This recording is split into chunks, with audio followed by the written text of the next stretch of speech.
படித்தராட்டை எப்படி எந்த முறையில படிக்கணும்ன்றதை நான் சொல்லி கொடுத்துருக்கேன். முதல் நிலை அமைதியாக படித்தல், சத்தமாக படித்தல்,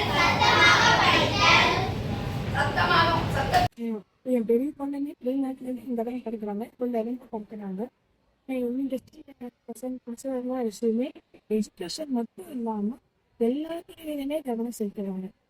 அது பார்த்தீங்கன்னா இன்னைக்கு வந்து அப்சர்வேஷன் பண்ணுறாங்க. நான் அதுக்கு எடுப்பாங்க ஒரு 5% புரிஞ்சுக்கணும் அப்படி இருக்காங்க. அது வந்து அதுக்கு மட்டும் இல்லாமல் எல்லா சப்ஜெக்ட்டுக்குமே அது ரொம்ப யூஸ் ஆகும்.